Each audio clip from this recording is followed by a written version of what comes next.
Bonjour les amis, bienvenue sur Tu joues ou quoi en ce samedi pour une nouvelle vidéo et aujourd'hui je vous emmène au pays des merveilles avec Wonderland's World. Voilà, c'est un jeu évidemment dans l'univers, vous l'aurez compris, d'Alice au pays des merveilles puisqu'ici on retrouve le fameux chat. C'est un jeu de Ben Eisner, de Tim Eisner, de Yann Moss et c'est illustré par Mani Tremblay. C'est édité, enfin en tout cas localisé chez Lucky Duck Games. Voilà, et d'ailleurs je profite de cette vidéo pour faire un petit coucou à Guillaume qu'on apprécie beaucoup. Donc c'est un jeu pour 2 à 5 joueurs pour 30 minutes environ de jeu par joueur et c'est pour les 14 ans et plus. Vous allez voir que on est dans un univers vraiment très proche de celui d'Alice avec un matériel magnifique que vous allez pouvoir admirer dans quelques secondes juste après ce générique. À tout de suite.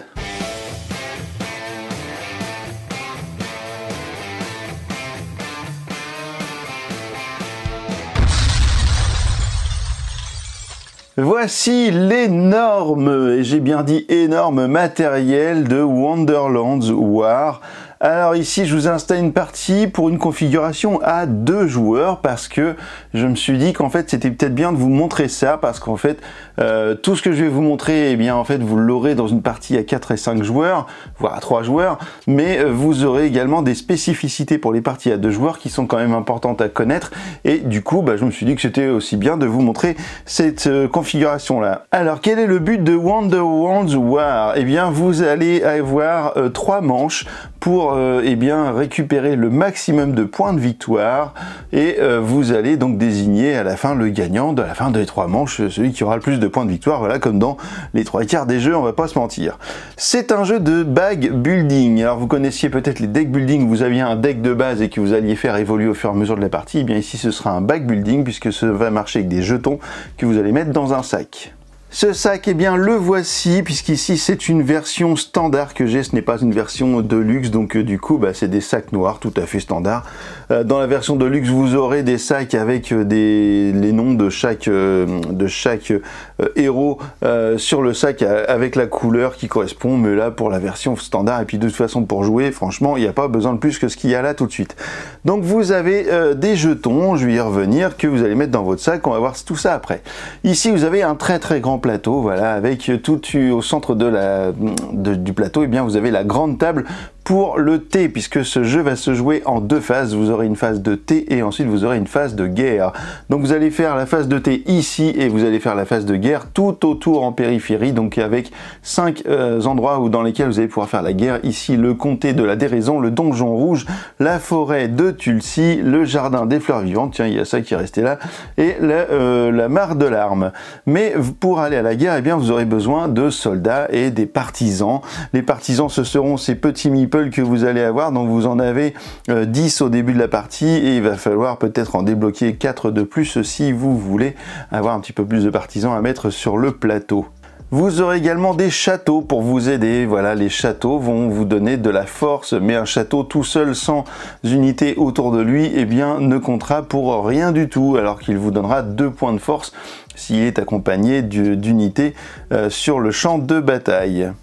Vous allez également avoir des alliés qui seront les 6 cartes qui sont juste ici et lorsque vous ferez la phase de thé, eh bien vous allez récupérer des jetons d'alliés et chaque allié va avoir un pouvoir différent, je vais y revenir tout à l'heure. Donc ce sont les cartes qui sont juste ici avec les jetons que vous allez rajouter dans votre sac, d'où le côté bag building, vous aurez compris désormais. Et vous allez également avoir des cartes du pays des merveilles qui vont vous offrir le soutien de certains habitants et également d'objets. C'est le cas pour ces 3 cartes qui sont visibles puisqu'à chaque fois de la partie, eh bien vous allez en mettre 3 visibles pour que vous puissiez choisir. À savoir que sur une partie à 2 joueurs, eh bien vous allez en écarter 2. Donc tout ça, ce sera des petits plus que je vais vous dire sur les parties à 2 joueurs.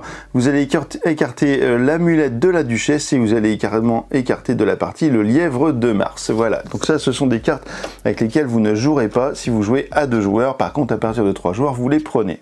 Tous les personnages qui sont dans cette édition sont sous forme de standee.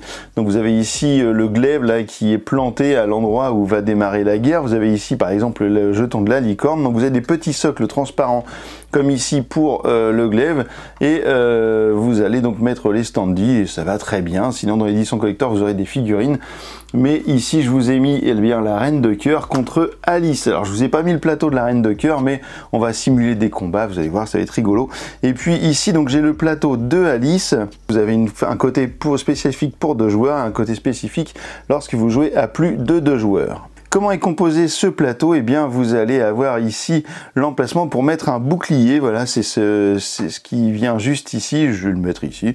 Lorsque vous allez avoir un tirage de dés de jetons, j'allais dire un tirage de dés, mais non, un tirage de jetons qui ne vous plaît pas, eh bien, vous allez très bien utiliser votre bouclier et vous le retournerez sur la face cassée. Et vous ne pourrez le retourner que si vous subissez un échec sur un champ de bataille ou si vous avez une carte au moment de la phase de thé qui vous permet de le retourner. Chaque personnage va également avoir un pouvoir spécifique. Pour Alice, et bien une fois par phase de thé, lorsque vous gagnez une carte Pays des Merveilles, donc ce sont ces cartes-là, hein, les habitants ou les objets, et bien vous augmentez de 1 votre piste de force du chef, et la piste de force du chef elle est juste ici. Au début vous démarrez à 1, et à chaque fois que vous aurez ce symbole avec un glaive comme ça, et bien vous allez augmenter votre force du chef, et donc forcément votre personnage deviendra plus puissant et sera plus puissant sur les champs de bataille pour gagner chaque combat. Ici vous allez avoir des capacités spéciales que vous allez pouvoir débloquer grâce à cette icône qui est juste ici là, vous voyez celle-ci. Et bien vous allez faire débloquer vos capacités à chaque fois. Donc vous allez enlever un jeton et du coup c'est le pouvoir qui est en face, et bien vous sera disponible. Ici vous avez une piste de folie. À chaque fois que vous allez faire un combat, vous verrez, lorsque l'on tire un jeton folie, et bien on place les jetons folie juste ici, et au fur et à mesure qu'on va tirer des jetons de notre sac, et bien vous allez les mettre sur la partie haute jetons actifs juste ici, mais à un moment donné vous aurez peut-être plus suffisamment de jetons, donc il va falloir tomber sur le jeton de folie pour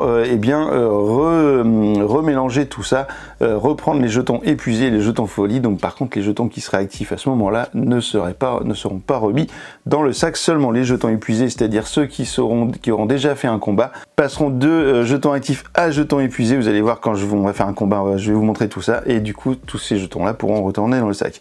Vous avez également des améliorations ici que vous allez pouvoir débloquer en forgeant. Vous allez voir, il y a quand même pas mal de petites choses dans ce jeu.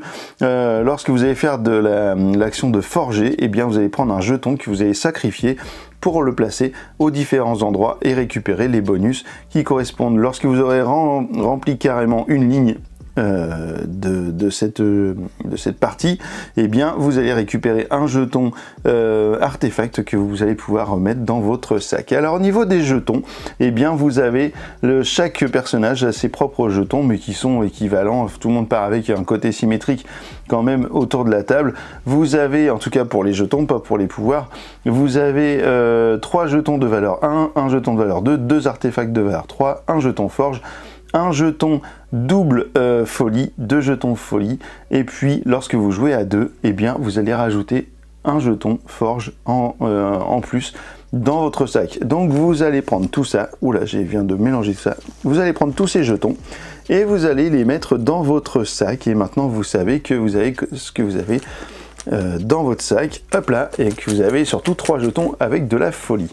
Alors les jetons de folie, vous allez voir que c'est un petit peu embêtant parce que vous allez perdre des unités à cause de ces jetons là, donc c'est un petit peu chiant, et puis c'est comme ça que vous allez peut-être vider une zone et puis perdre un combat, arriver à l'échec.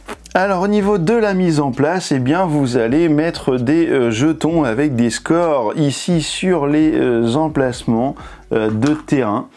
Voilà, que vous allez mélanger face cachée, et puis ensuite vous allez les révéler.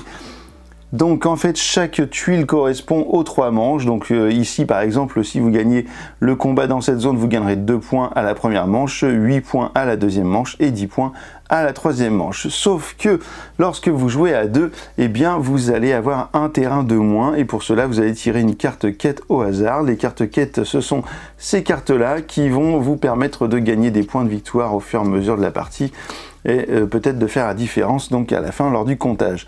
Une carte de quête, eh bien va avoir 2 parties bien distinctes. Vous allez avoir un exploit Donc par exemple ici, terminer un combat dans le comté de la déraison, donc le comté qui est juste là-bas, sur une icône avec un marteau pour la forge. Je vais y revenir tout à l'heure, mais en gros, si vous arrivez à faire ça, eh bien vous êtes obligé à la fin du combat de dire j'ai rempli cet exploit, vous montrez la carte et en plus dessus vous aurez un objectif de fin de partie qui sera le fait d'avoir 5 éclats ou moins. Si vous arrivez à faire un des objectifs, donc seulement l'exploit, vous gagnerez 3 points. Si vous arrivez à faire l'objectif, vous gagnerez 3 points. Vous pouvez très bien vous faire seulement l'objectif même si vous n'avez pas rempli l'exploit. Mais par contre, si vous arrivez à faire les deux, eh bien vous gagnerez 9 points, 3 plus 3 plus 3 pour les deux.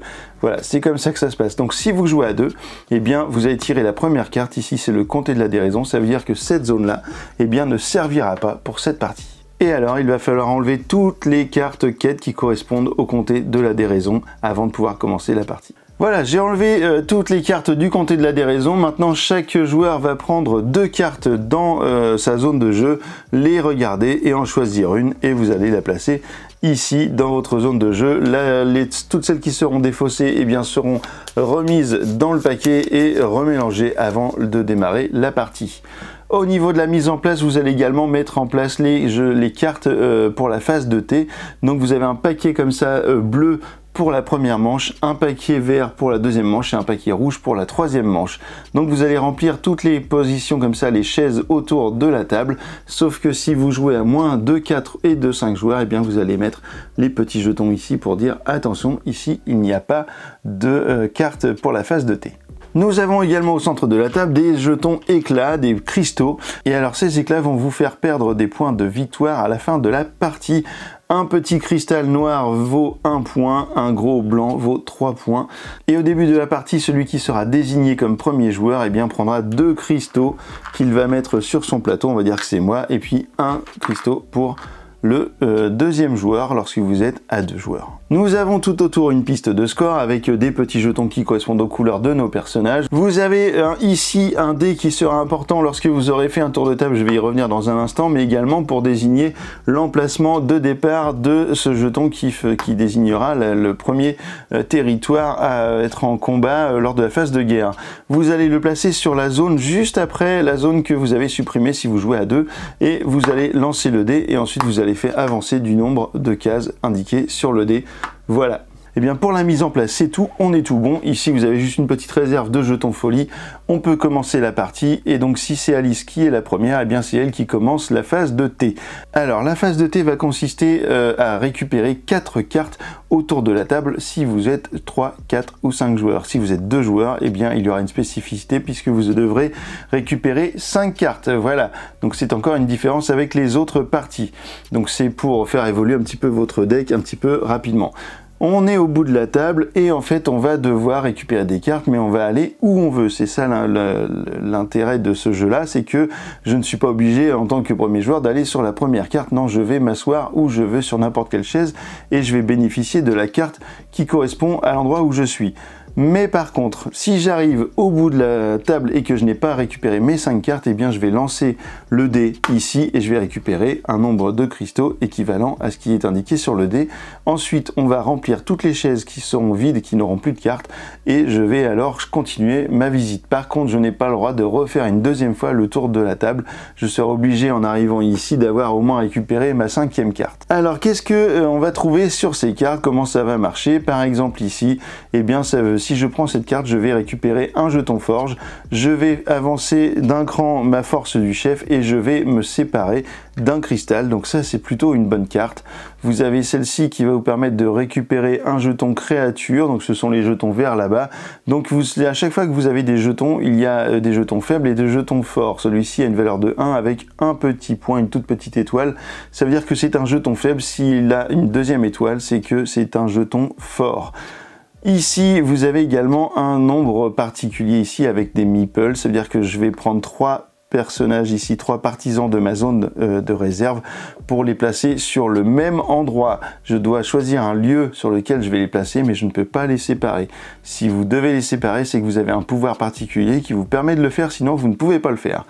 Voilà, donc c'est comme ça que vous allez prendre par exemple 3 partisans et les mettre ici si vous étiez intéressé pour aller faire un petit peu la guerre ici.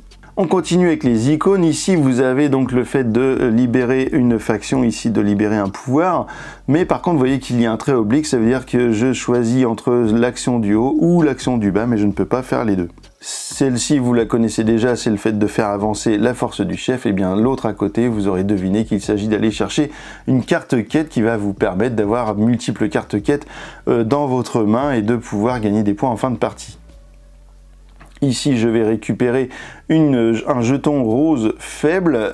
Ici, je vais avoir un truc un peu particulier, c'est que je vais pouvoir libérer une faction, un pouvoir ici, mais je vais également pouvoir mettre 2 partisans. Et ici, je pourrais mettre 2 partisans, soit dans la même zone que j'ai mis les premiers, soit je vais pouvoir les mettre dans une autre zone parce que c'est deux actions différentes. Par contre, si je fais l'action de mettre 2 partisans, je vais devoir lancer le dé puisqu'il est indiqué sur la carte. Et là, je vais devoir récupérer autant de cristaux que s'il y a d'indiqué sur la carte. Vous avez également des cartes comme celle-ci qui ont un petit dé dans le haut. Donc là, de toute façon, vous allez lancer le dé systématiquement pour faire l'action qui est ici de récupérer 2 jetons avec une tour. Ici, vous avez le logo des cartes merveilles, donc ce sera l'occasion de prendre un habitant ou un objet. Si vous prenez une des cartes, eh bien vous allez la remplacer pour les prochains tours.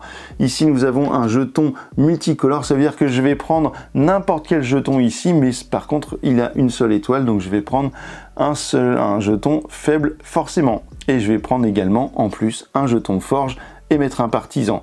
Voilà, je crois que j'ai fait à peu près tous les symboles que vous pouvez voir sur la table. Évidemment, il y a eu d'autres symboles que vous n'avez pas vus, comme par exemple les flammes en rose, mais vous voyez, vous avez compris maintenant comment ça fonctionne au niveau des symboles. Donc là, je vais aller chercher une première carte. Je vais dire que par exemple, moi, ça m'intéresse bien d'aller chercher celle-ci. Hein. Donc là, je mets Alice sur la chaise. Alors, je vous les ai pas mis sur des standees pour que vous puissiez bien les voir. Je vais y mettre ma carte ici. Je prends un jeton forge que je vais pouvoir mettre dans mon sac. Hop là. Je vais également faire évoluer la force de mon chef et je vais enlever un cristal que je vais remettre au bord de la table. Ensuite, ce sera au tour de la reine de cœur de faire exactement la même chose. Elle va aller chercher une carte.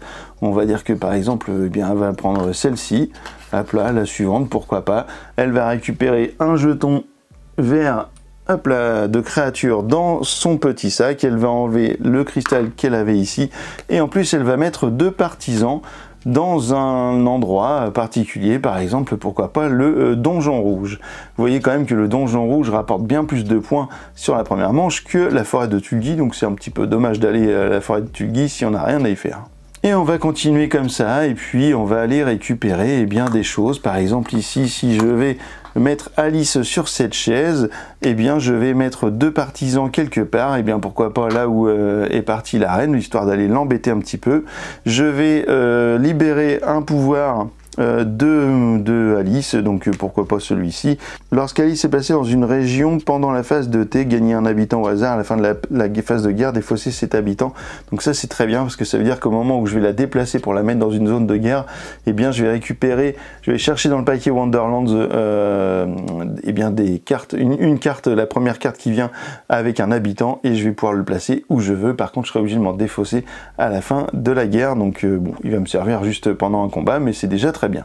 Alors toutes les cartes que vous allez prendre, eh bien il va falloir les garder, les conserver parce que vous aurez certains objectifs sur des cartes quêtes qui vont être en relation avec le nombre de cartes ou avec les symboles que vous aurez sur des cartes. Donc surtout ne les redonnez pas, ne les mélangez pas entre elles et puis gardez-les bien de côté. Voilà, vous allez faire comme ça. Si jamais à un moment donné la reine de cœur, imaginons, je sais pas moi, il y a ça qui est parti, hop là. On a ces cartes-là qui sont parties, on va les mettre là, et puis la reine de cœur, elle arrive au bout de la table. Et bien dans ce cas-là, on va reprendre des cartes, on va remplir ici, on va remplir les zones de cartes tout autour de la table, là où il manque des cartes. La reine va lancer le dé, elle va prendre 2 cristaux, hop là, et puis elle va avancer sur la carte qu'elle souhaite pour récupérer une carte, ou une nouvelle carte, pourquoi pas. C'est comme ça que vous allez faire la phase de thé. À la fin de la phase de thé, eh bien, tous les joueurs vont récupérer un jeton folie pour mettre dans leur sac parce qu'ils auront bu du thé du chapelier fou, donc ils deviendront un petit peu plus fous.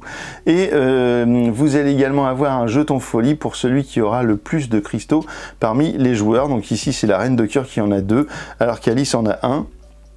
Et la reine, en fait, va prendre un jeton folie supplémentaire, mais elle va surtout perdre également la moitié arrondie à l'inférieur de ses cristaux. Donc si elle en avait 5, eh bien elle en perdrait 3. Donc ça, c'est quand même pas mal.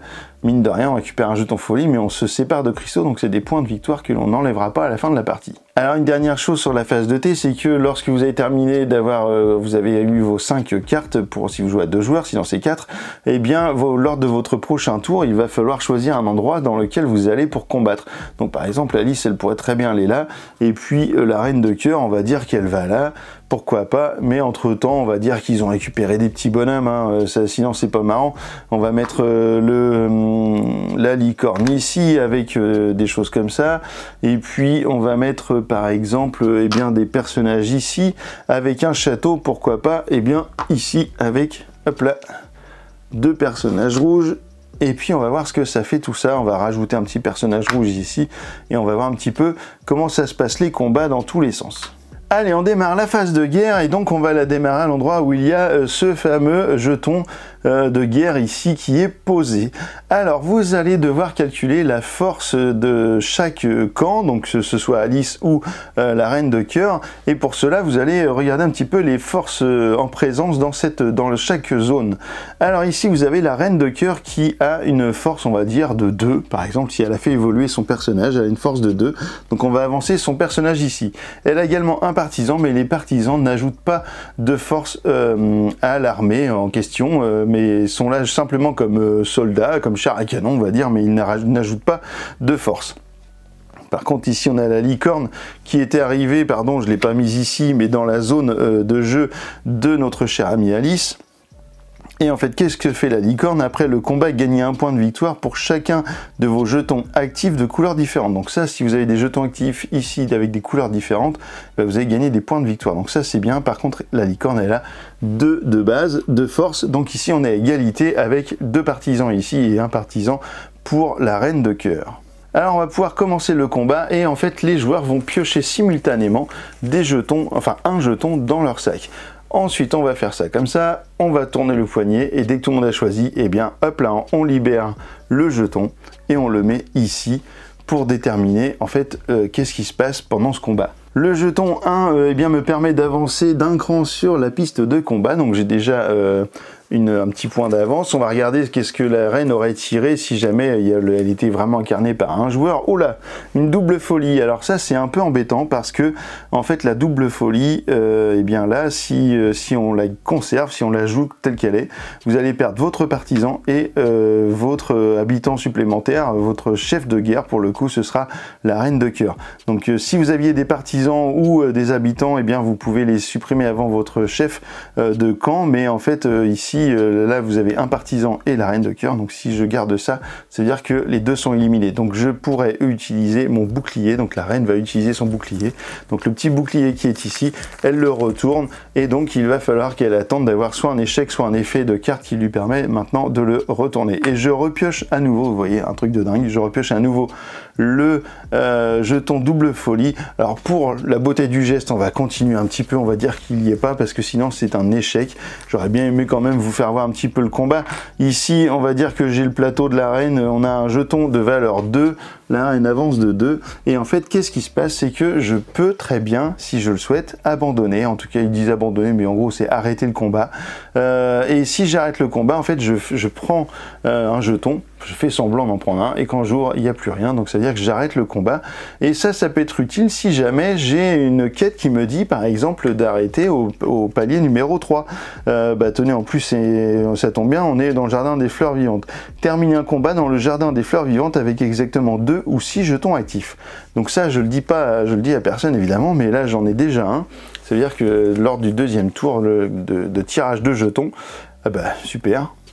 Ça veut dire que là, direct, j'ai vraiment pas de chance avec les jetons doubles, hein, je vous le dis, hein, ça c'est un truc de dingue. Donc j'enlève mes 2 partisans, hop là. Et la reine, qu'est-ce qu'elle va tirer, la reine?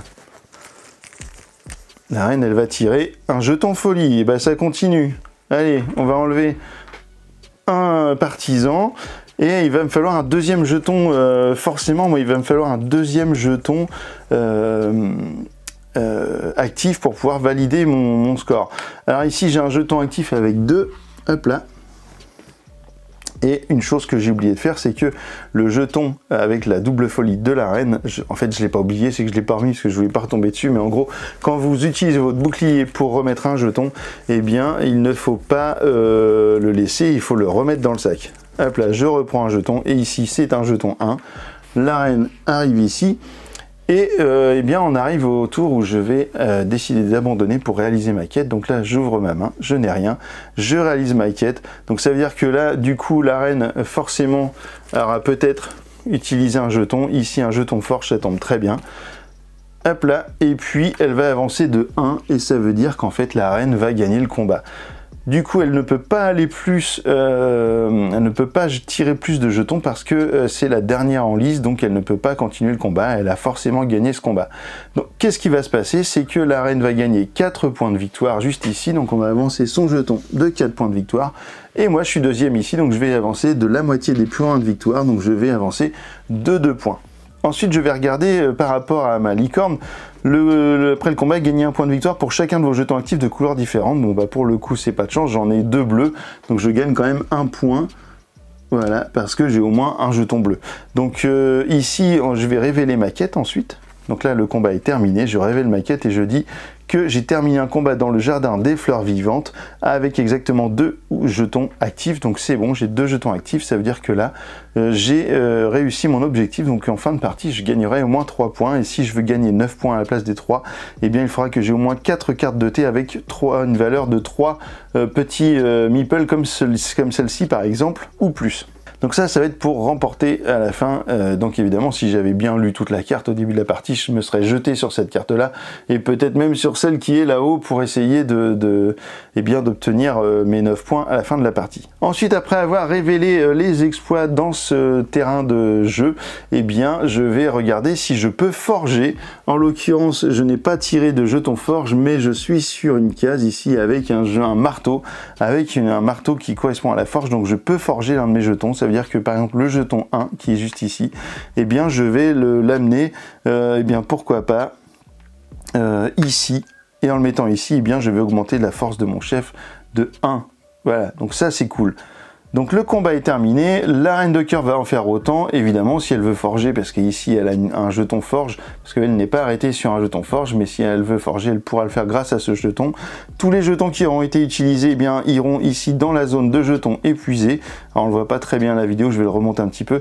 Et puis c'est pareil pour la reine. Alors ici il y avait le jeton folie, mais vu que j'ai pas mis son plateau, évidemment, je peux pas lui mettre son jeton folie sur son plateau. Alors au niveau de la victoire, c'est pas tout, parce que la reine a gagné le combat, c'est-à-dire qu'elle peut mettre un château sur cette case. Alors là, j'ai pas sorti de château rouge, mais si je devais mettre un château, imaginons que c'est un château rouge, je pourrais le mettre comme ceci, et lors d'un prochain combat, eh bien celui-ci, si j'ai une unité avec, eh bien il me rapporterait 2 points de force.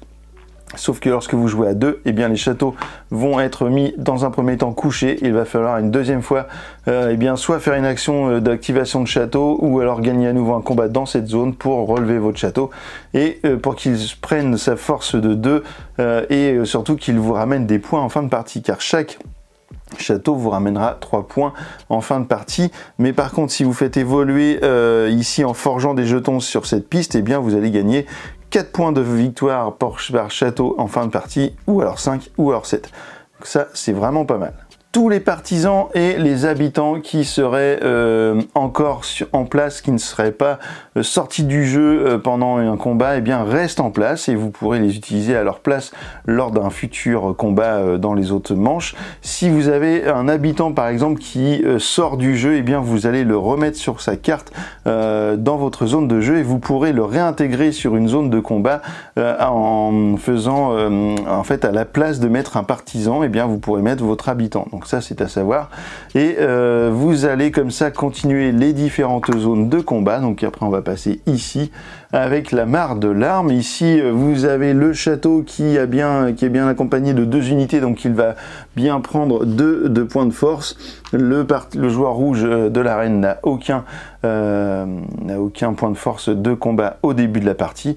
Vous allez refaire cette manipulation pour tirer des jetons, et que vous allez mettre en zone active, et que vous passerez en zone épuisée si vous terminez le combat. En cas d'échec, eh bien vous avez vos jetons qui passent tout de suite du jeton actif à épuisé, et vous n'aurez même pas le droit de forger, donc attention à ça. Vous n'obtiendrez aucun point par rapport à ce que vous auriez pu prendre si vous aviez abandonné par exemple. Donc là vous n'auriez pas de points, vos jetons actifs passent ici directement, pas de forge, et puis c'est tout je crois. Mais par contre, eh bien, vous pourrez réactiver votre bouclier si jamais vous l'aviez utilisé, donc ça c'est plutôt la bonne nouvelle. Si jamais vous avez votre cube qui arrive juste ici sur la case 25 de la piste de combat, eh bien alors vous aurez gagné systématiquement le combat, le combat s'arrête et vous remportez les points de victoire de ce lieu automatiquement. Voilà, c'est un échec pour tous les autres joueurs. Vous allez continuer comme ça, vous allez arriver ici, donc ici Alice aurait 3 points de force sur la piste de combat, et ici elle va lutter contre des partisans. Donc en gros, elle est quasiment assurée de remporter le combat, sauf si elle a la malchance de tomber sur des jetons folie, bien évidemment, qui pourront l'embêter. Lorsque vous prenez une carte des pays des merveilles, et bien évidemment, vous allez la remplacer et rajouter des petits jetons dessus, puisqu'en fait, soit vous avez des figurines comme ça, alors là c'est le Jabberwocky, mais vous pouvez très bien avoir d'autres figurines comme ça, à ajouter lorsque vous prenez une carte habitant, ou alors c'est des jetons que vous allez rajouter dans votre sac, et lorsque vous tirez un des jetons, et bien vous avez le petit pouvoir qui est indiqué ici. Alors en parlant de pouvoir, on va regarder un petit peu qu'est-ce que font les différents jetons. Par exemple, les cartes de soldats, et bien lorsque vous allez tirer un jeton soldat de votre sac, et bien vous allez décider une ou l'autre des pouvoirs, l'un ou l'autre des pouvoirs, c'est-à-dire que soit vous doublez la force de ce jeton, donc le 1 devient un 2 et le 2 devient un 4, ou alors vous remettez un jeton épuisé, par exemple celui-ci j'aurais pu le reprendre à la place, donc si je mets le jeton, il a sa valeur propre, et je reprends un jeton épuisé de ma zone épuisée et je le remets dans mon sac. Donc ça c'est plutôt intéressant ces jetons là. Vous avez les jetons roses qui vous feront gagner un point de victoire à la fin du combat si vous avez utilisé des jetons roses dans vos jetons actifs pendant ce combat, et vous gagnerez 2 points de victoire lorsque vous allez utiliser un jeton rose pour forger. Ça c'est bien aussi. D'autres jetons forge ici évidemment qui vont pouvoir vous permettre de forger, donc vous allez pouvoir forger soit des jetons, un jeton au choix qui serait dans votre zone de jetons actifs, soit vous pouvez forger également un jeton forge, donc ça c'est plutôt bien. Vous avez les flammes en rose ici qui vont vous doubler la force du prochain jeton, c'est-à-dire que quand vous tirez un jeton flamme en rose, et bien lui il aura sa valeur inscrite sur le jeton, mais par contre vous allez doubler la valeur du prochain. Donc les jetons roses ça peut être très puissant si jamais par exemple vous arrivez à doubler la valeur d'un jeton créature. Les jetons créatures, eux, lorsque vous en avez un de valeur 1, lorsqu'il va dans sa zone épuisée après avoir été au combat, en fait, il ne va pas dans la zone épuisée, il retourne là-bas sur la carte, et à la place, vous prenez un jeton de valeur forte, donc un 5, que vous mettez dans la zone épuisée. Donc ça, c'est très puissant. Donc si vous arrivez à le comboter avec un flamant rose, je vous explique pas comment ça va vite, parce que en gros si vous tirez un flamant rose de valeur 3 et que vous tirez un jeton créature de forte valeur juste derrière, votre jeton forte valeur il va prendre une valeur de 10 pardon, s'il a une valeur de 5 de base. Donc ça c'est très fort. Et vous avez les jetons de la tour rouge qui eux sont les jetons les plus forts tout de suite, donc ils ont une valeur de 3 et de 6. Par contre eux ils ne peuvent pas être affectés par les pouvoirs d'autres jetons. Donc par exemple le flamme en rose ne fonctionnera pas avec les jetons de tour rouge. Voilà, donc ça c'est pour les jetons alliés. Qu'est-ce que j'ai oublié de vous dire? Lorsque vous allez jouer à plus que 2, eh bien vous allez pouvoir faire des paris. Donc chaque joueur va avoir des cartes comme ça, et vous allez pouvoir parier si jamais vous ne faites pas partie du combat.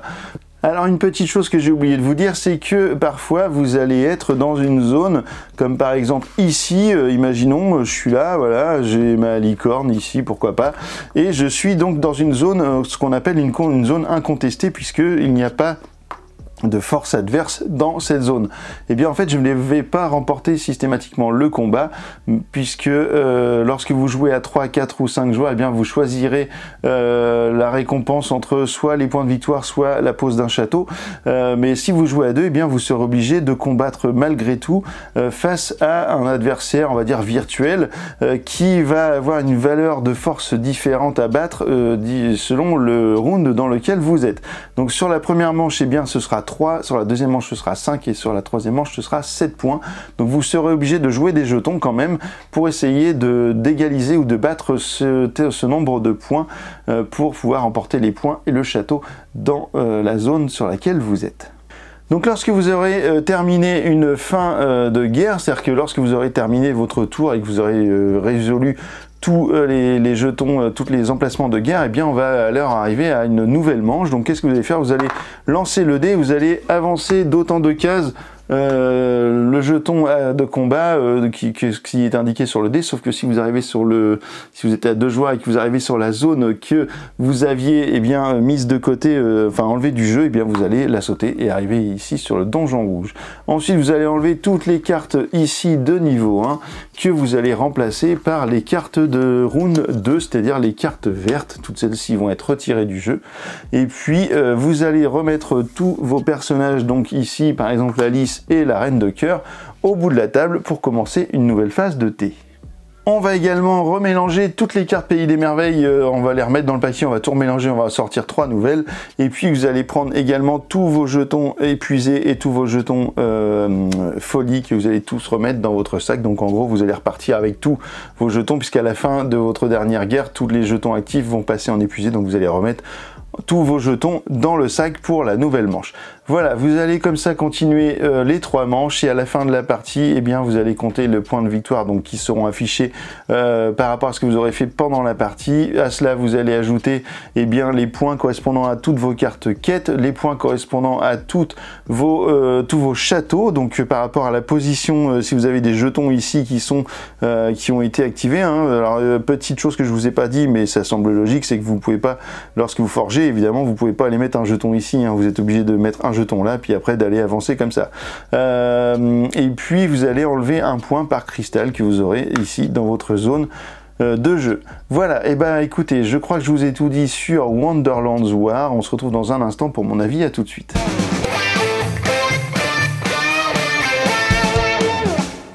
Et bien voilà, vous savez tout désormais sur Wonderlands War, j'allais dire Alice au Pays des Merveilles, mais enfin on n'est pas loin, donc Wonderlands War. Donc qu'est-ce qu'on en a pensé? On va commencer par le matériel, donc ici c'est l'édition standard, qui est déjà absolument somptueuse, on va pas se mentir, c'est quand même de toute beauté, le plateau est magnifique, c'est un petit peu chargé quand même, mais on est vraiment dans l'univers d'Alice au Pays des Merveilles, et c'est un régal pour les yeux. Je trouve les couleurs sont magnifiques, la boîte elle est juste magnifique, cette boîte ça a trop de la gueule dans votre ludothèque, franchement c'est trop beau. En tout cas, au niveau du matériel, il n'y a aucune réserve, même l'édition standard avec les standees, c'est des très beaux standees bien épais, avec des petits socles qui n'abîment pas les standees, et ça c'est vachement rare, parce que souvent quand on a des standees, les socles ils niquent tout, et là non, pas du tout. Le livre de règles est très bien fait, c'est très grand, c'est grand comme la boîte. Il y a plein d'exemples à la fin, on a 3 pages d'exemples de combat. Et puis vraiment le livre est très agréable à lire, il y a très peu de pages de règles au final, et puis c'est très aéré, c'est très bien fait, donc bravo pour les règles, et puis en plus pour la traduction, parce que j'ai vraiment pas vu d'erreur de traduction, je trouve que tout est très clair et tout est très bien écrit. Au niveau du gameplay, on a quelque chose de vraiment cool, parce que on a un jeu qui est simple, qui peut paraître compliqué quand on voit le truc, ça fait peur quand on voit tout le matériel, et en fait le jeu est très simple. Cette phase de thé là, elle est d'une simplicité, vous allez chercher n'importe quelle carte, le principal c'est que vous n'avez pas le droit de faire 2 fois le tour de la table, donc à chaque fois vous allez relancer le dé, prendre des éclats, puis remettre des chaises, et puis voilà, vous refaites le tour de la table si vous avez envie, mais il va falloir quand même récupérer vos cartes avant la fin. Mais enfin 4 cartes si vous jouez à 3, c'est quand même pas 15 non plus, donc ça va. Tout va bien. La phase de guerre, par contre, à mon goût, elle est un petit peu trop longue et elle est un petit peu trop répétitive.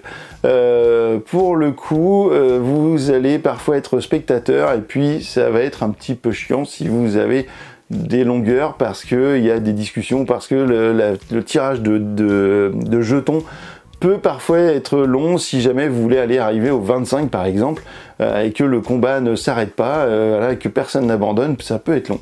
Donc il y a les histoires de paris, mais une fois que vous avez fait votre pari, vous attendez quand même, et puis vous n'avez pas la main sur le combat, donc vous allez être spectateur de ça, et ça sur 5 terrains de guerre, et je trouve que pour le coup, en fait ça manque de quelque chose au niveau de la phase de guerre.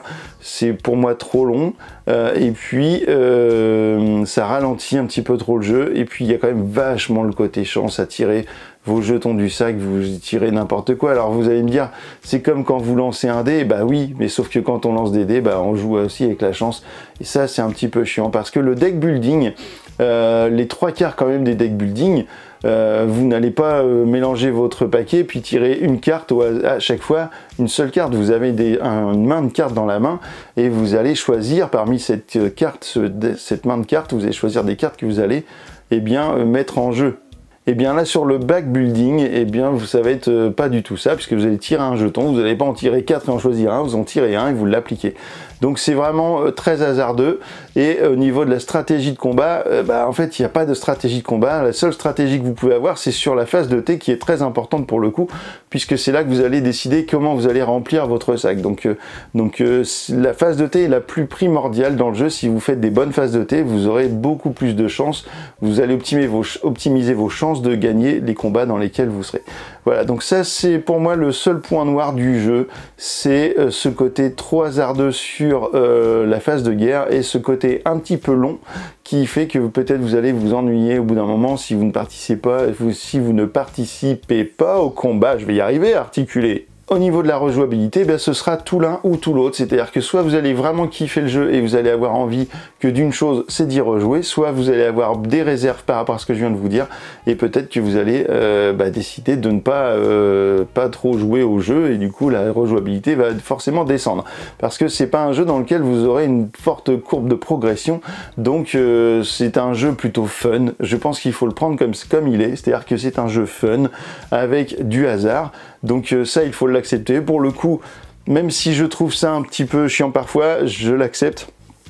Et la thématique fait que je vais continuer à jouer à ce jeu, parce que j'ai un intérêt, j'ai un attrait, je suis attiré pour aller jouer à ce jeu, malgré ses défauts que je viens de vous évoquer. Donc si vous aimez l'univers d'Alice au Pays des Merveilles, et que vous aimez les jeux avec du hasard, allez-y, foncez forcément. Si vous avez des réserves comme moi, mais que vous n'aimez pas Alice au Pays des Merveilles, vous n'aimez pas Disney, franchement, allez pas sur ce jeu, parce que sinon ça va pas vous plaire. Mais voilà, donc maintenant que vous savez à peu près tout sur Wonderland's War, je vous invite quand même à aller écouter les podcasts de Stéphanie. Donc il y en a un qui est sorti hier sur Benoît Turpin, qui est le créateur de, par exemple, Welcome to, et du coup vous avez toute la gamme de podcasts qui est disponible sur toutes les plateformes de stream audio partout, voilà, que ce soit Apple Podcast, Deezer, Spotify et tout ça. Si vous avez aimé la vidéo, mettez un petit pouce bleu, vous pouvez commenter pour me donner votre avis également sur le jeu, vous pouvez vous abonner si vous ne l'avez pas fait, et puis vous pouvez également mettre un petit super merci si ça vous fait plaisir, pour nous aider lors des prochains, pour acheter du matériel, pour pouvoir se déplacer, etc., pour vous amener du contenu. Donc si vous voulez nous aider, c'est via les super merci que vous pouvez le faire. Écoutez, maintenant voilà, j'ai fini, maintenant que vous savez tout, vraiment, alors, tu joues quoi.